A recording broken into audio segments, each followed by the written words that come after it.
सुबह के समय जानकी हॉल में बैठी हुई चाय की चुस्कियां ले रही होती है। तभी उसकी पड़ोसन विमला का आना होता है। अरे जानकी, कैसी है तू? आजकल तो तू ईद का चांद हो गई है, कहीं नजर ही नहीं आती है। अरे क्या बताऊं, घुटने के दर्द से कहीं जाया ही नहीं जाता। तू बता, तेरा कैसे आना हुआ, वो भी इतनी सुबह सुबह? मैं तो बस चली आई, सोचा जानकी की खबर ले आऊं, सब ठीक तो है ना? अरे विमला, कभी तो अच्छा और शुभ बोल लिया कर। अच्छा ये सब छोड़, और तेरी नई बहू कैसी है? काम धंधा करना तो जानती है ना? अरे मेरी नई बहू तो लाखों में एक है, घर का काम धंधा जिम्मेदारी सब जानती है। चल अच्छा है, तेरे घर में कोई तो लायक आया, वरना तेरे घर की हालत जैसी है वैसी ही रहने वाली थी। तेरे कहने का क्या मतलब है? मेरे घर में कोई लायक नहीं। अरे क्यों नाराज होती है? ये सब छोड़, तेरे घर से बहुत अच्छी खुशबू आ रही है, लगता है बहू ने कुछ स्पेशल बनाया है। अब आई हूँ तो खा के ही जाऊंगी ना। मुझे पता था, तुझे किसी अच्छे खाने की खुशबू अगर लग जाए तो तू बिना खाए जा ही नहीं सकती।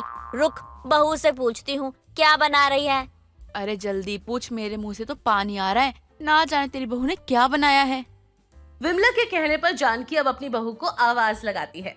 अरे ओ बहू, कहाँ है तू और क्या बना रही है? कुछ अच्छा बना है तो विमला के लिए ले आ, वरना अगर ये बिना खाए यहाँ से गई तो ऐसा नहीं हो ये मर न जाए और इसकी आत्मा यही तेरा बनाया हुआ खाना खाने के लिए भटकती रहे।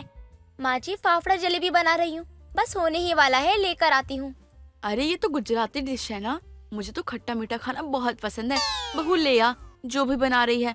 तेरा फाफड़ा जलेबी के नाम से तो मेरी भूख और बढ़ गई है।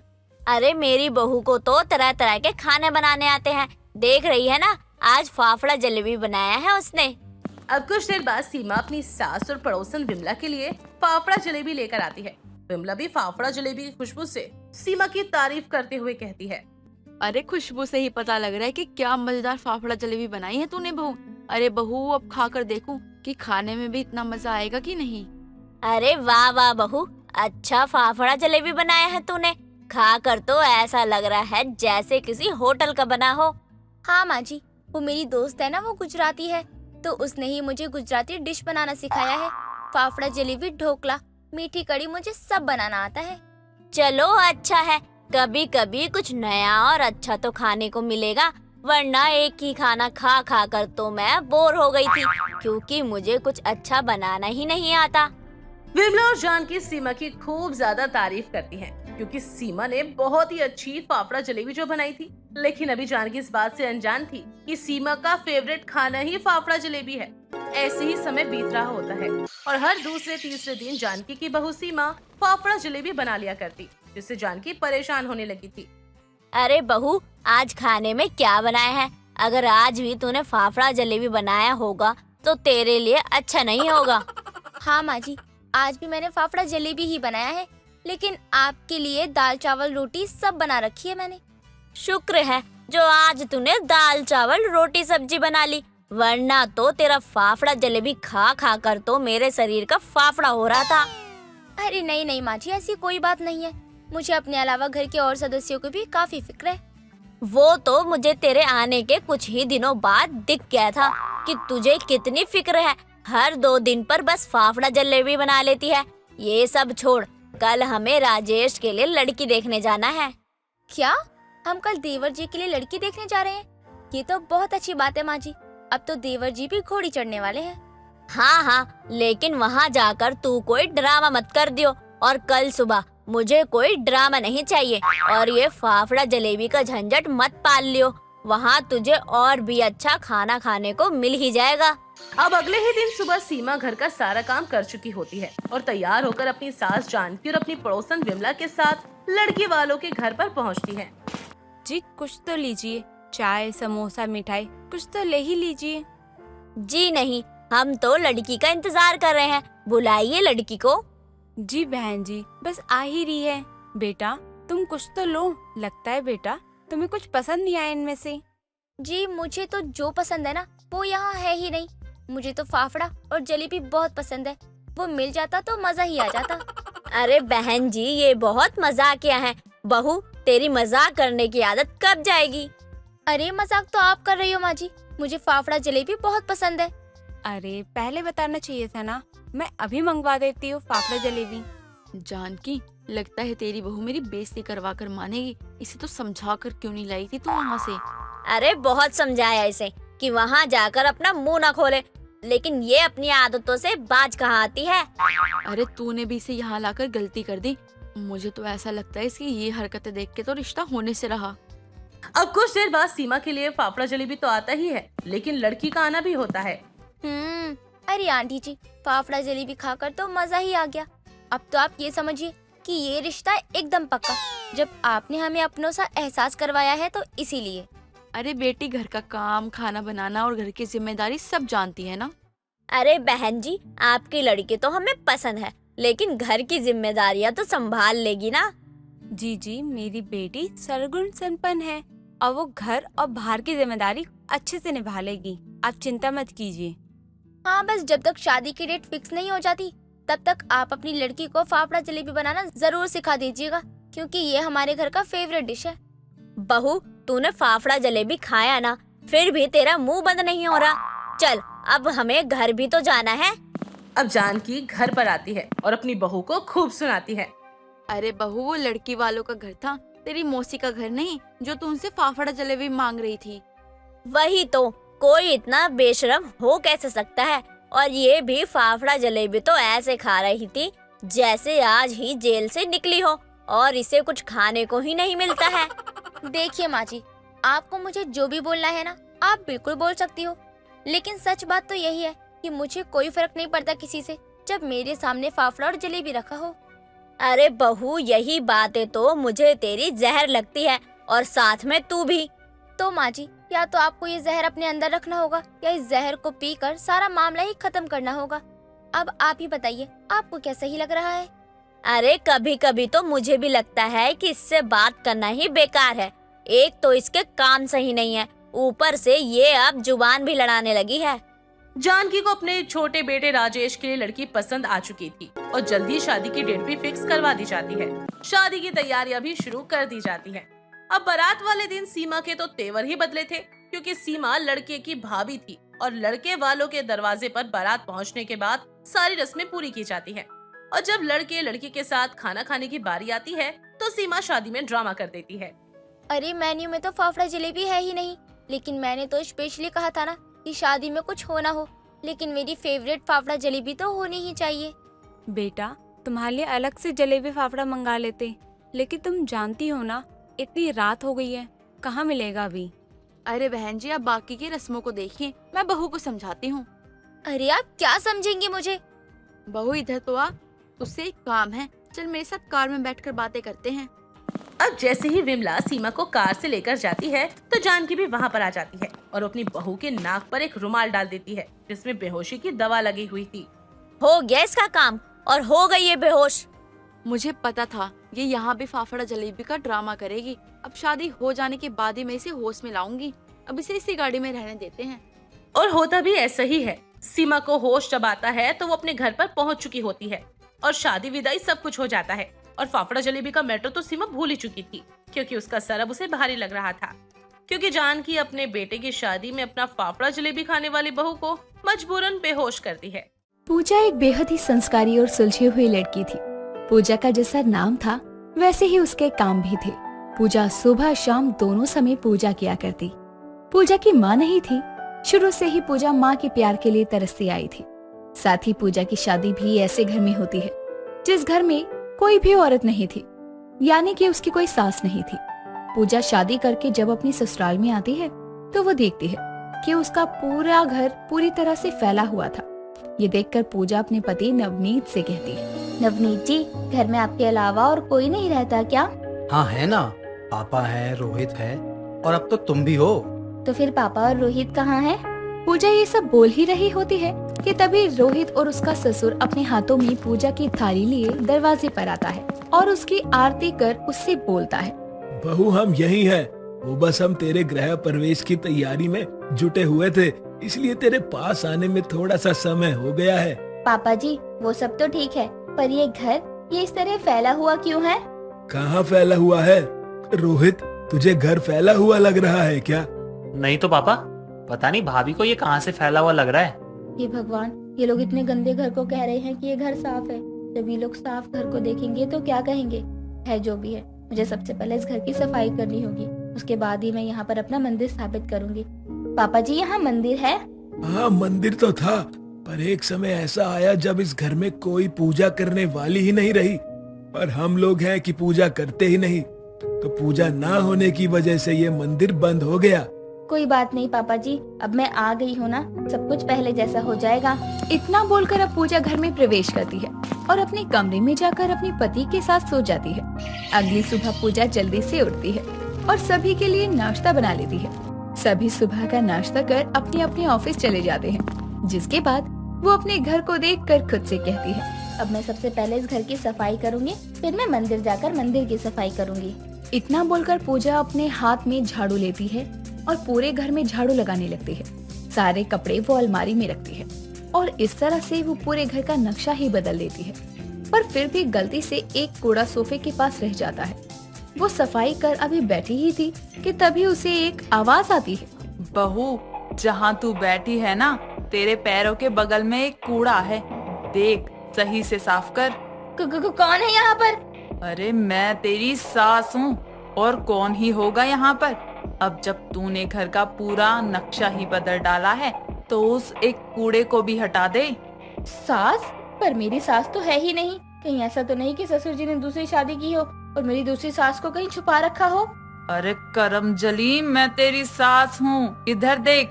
मेरी सास तो मर गई है ना, तो फिर वो यहाँ कैसे आ सकती है? इधर उधर कहाँ देख रही है बुड़बक, इधर फोटो में देख, पता नहीं कहाँ कहाँ देख रही है। ये सुनकर अब पूजा अपनी सास की फोटो की तरफ देखती है, जहाँ वो देखती है कि उसकी सास फोटो में से उससे बातें कर रही है। ये क्या, भला मरा हुआ व्यक्ति फोटो में से कैसे बोल सकता है? बोल सकता नहीं है, बोल सकती हूँ। बहुत ही मिन्नत के बाद मुझे भगवान जी से ये वरदान मिला है कि मैं फोटो में से बात कर सकती हूँ, और हाँ, मैं केवल तुझसे ही बात कर सकती हूँ, इसलिए अपना मुंह बंद रखना। ये देख पूजा को हैरानी तो होती है, पर वो इस बात पर ज्यादा रिएक्ट नहीं करती। जिसके बाद वो अब मंदिर की सफाई कर मंदिर में पूजा करने लगती है। मंदिर में पूजा करने के बाद अब वो रसोई की तरफ जाती है, जहाँ उसकी सास फोटो में से बोलती है, बहू तू पूजा कर, कहाँ जा रही है? अरे मेरी भी तो पूजा कर, भले ही मैं फोटो से बोल रही हूँ, पर इसका मतलब ये थोड़ी है कि तू मेरी पूजा ही नहीं करेगी। हाँ माँ जी, मैं अभी आपकी पूजा करती हूँ। इतना बोलकर अब पूजा अपनी सास की पूजा करने लगती है। पूजा करने के बाद वो किचन में जाकर खाना बनाती है, और शाम को जब सभी घर आते हैं तो अपने घर को इस तरह से बदला हुआ देखकर नवनीत अपने पापा और छोटे भाई से कहता है, रोहित, पापा, ये हम किसके घर आ गए हैं? पता नहीं भैया, चलो यहाँ से चलते हैं, क्या पता ये हमारा घर ना हो। आप सब कहाँ जा रहे हैं? घर आए हो, घर में आराम करो। क्या ये हमारा घर है? हाँ, ये आपका घर है, और ये घर इतना गंदा फैला हुआ था कि आज पूरा दिन मुझे इस घर को साफ करने में ही लग गया। अब आप सभी घर में आ जाओ, मैं आप सभी के लिए खाना लगा देती हूँ। पूजा की बात सुनकर अब तीनों घर में आते हैं और थोड़ी देर बाद खाना खाकर सो जाते हैं। ऐसे ही अब समय गुजरता है। समय के साथ पूजा अपनी सास की पूजा करती रहती है। ऐसे ही एक रात जब सब सो रहे थे, तब पूजा के घर में एक चोर आता है और घर में चोरी करके चला जाता है। अगली सुबह अब जब सबकी आंखें खुलती है तो उन सभी को पता चलता है कि घर में चोरी हो गई है। सभी घर में अपने अपने सामान को देख रहे थे, पर पूजा अपनी सास की फोटो को ढूंढती है। माँ जी आप कहाँ हैं? हे भगवान, माँ जी तो कहीं नहीं मिल रही। मैं माँ जी को कहाँ ढूंढूं? माँ जी आप कहाँ हैं? पूजा, तुम क्या ढूंढ रही हो? नवनीत जी, मैं माँ जी को ढूंढ रही हूँ। पूजा, तुम पागल हो गई हो क्या? यहाँ घर में चोरी हो गई है और तुम हो कि अजीब सी बचकानी बातें कर रही हो। अरे मैं बचकानी बातें नहीं कर रही, मैं सच बोल रही हूँ। पूजा ये सब बोल ही रही थी कि तभी उसको एक आवाज सुनाई देती है, बहू, मैं यहाँ सोफे के नीचे गिरी हूँ, मुझे उठाकर दीवार पे टांग दे।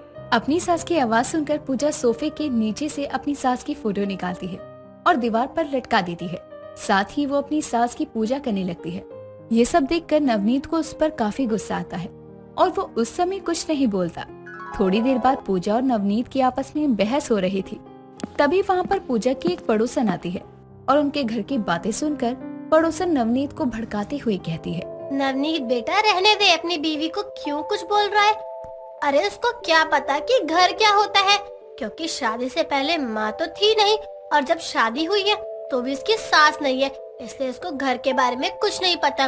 घर में चोरी हो या नहीं, इससे इसको कोई फर्क नहीं पड़ता है। आंटी जी, मेरी पत्नी को घर से फर्क पड़ता है या नहीं ये आपको बताने की कोई जरूरत नहीं है, इसलिए अब आप यहाँ से जा सकती हैं।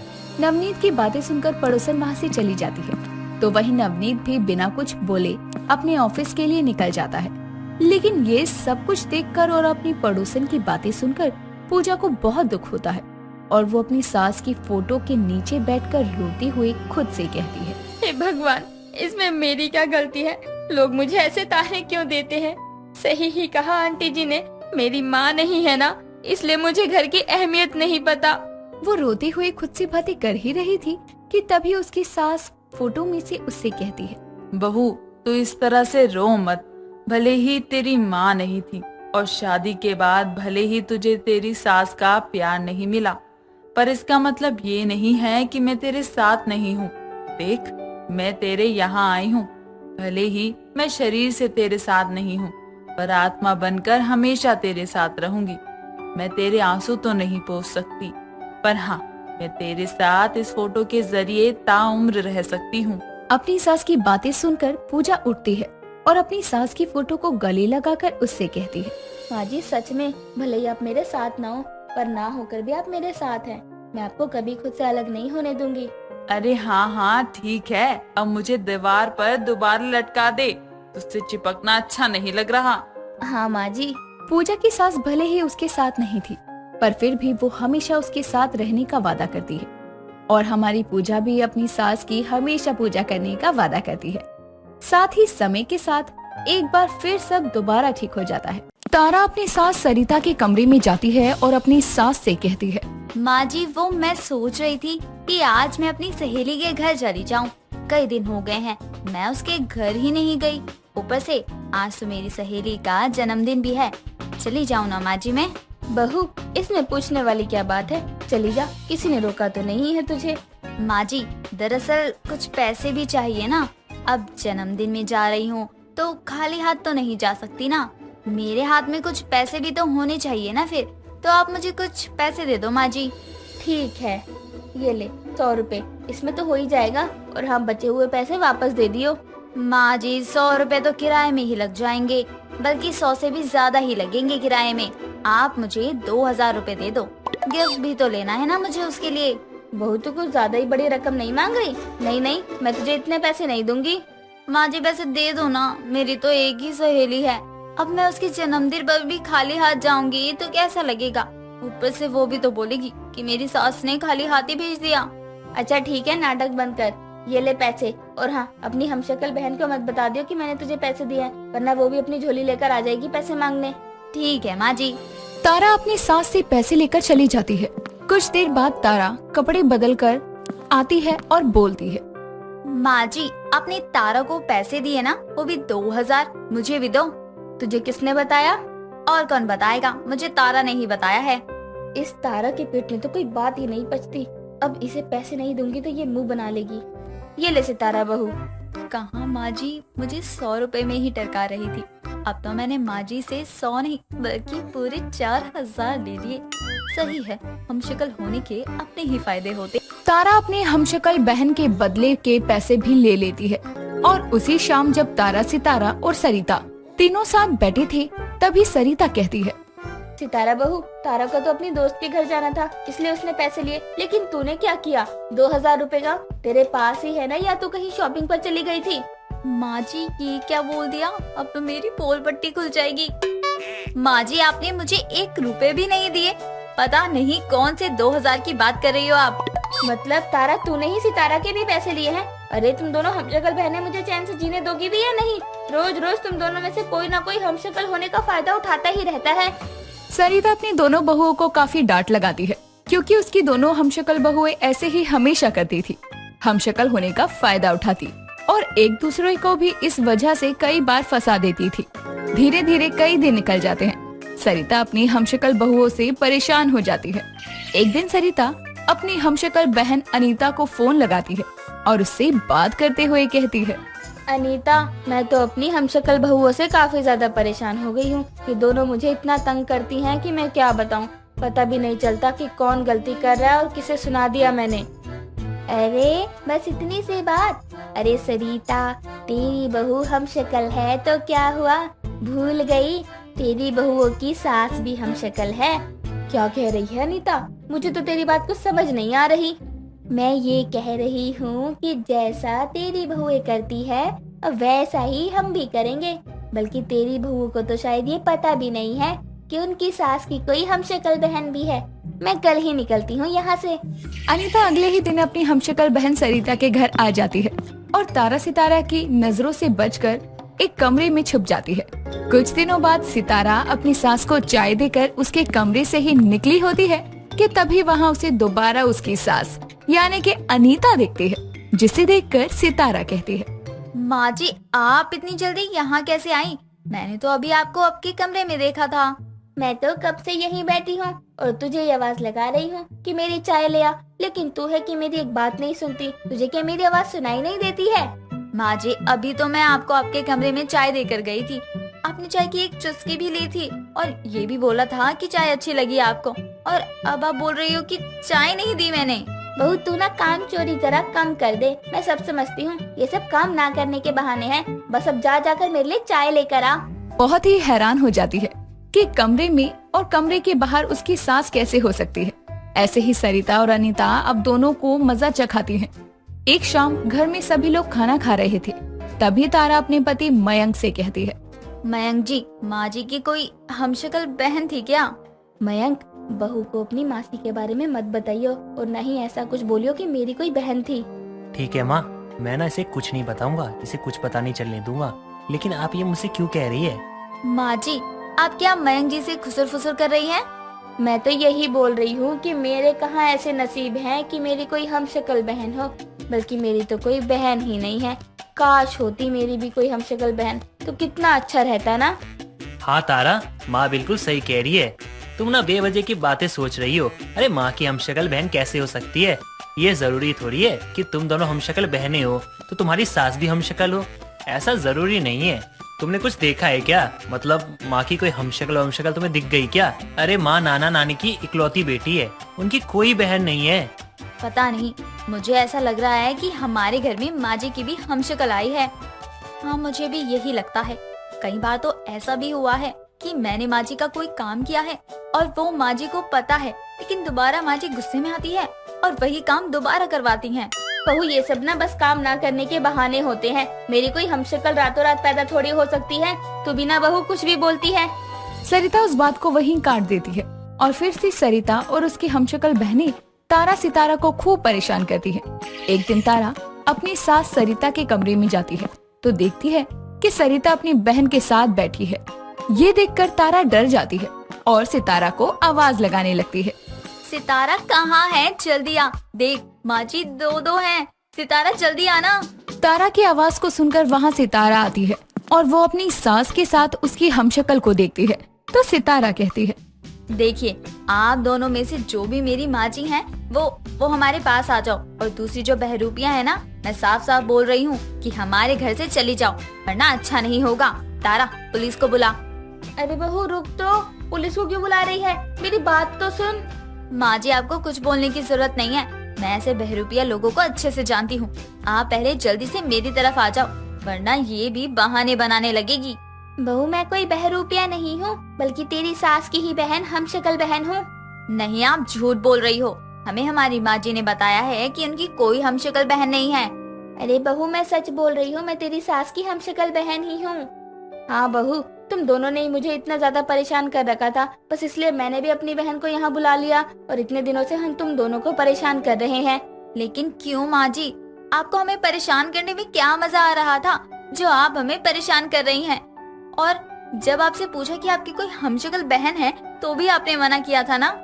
ये सब तुम दोनों को सबक सिखाने के लिए किया था। तुम दोनों हमशक्ल बहनें मिलकर मेरी बहन को परेशान करते रहते थे ना, तो बस इसलिए ही सरिता ने मुझे बताया था और मैंने ये प्लान बनाया। हमें अपनी गलती का एहसास हो गया।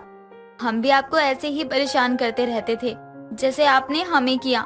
हमें माफ कर दो माँ जी, अब से हम कभी आपको परेशान नहीं करेंगे। दोनों हमशक्ल बहनों को उनकी गलती का एहसास होता है और वो माफी भी मांगती हैं। उसके बाद कोई भी किसी को परेशान नहीं करता। दोस्तों, अगर आपको ये कहानी पसंद आई तो इसे लाइक करें, शेयर करें और कमेंट करके बताएं कि कहानी में आपको सबसे अच्छा क्या लगा।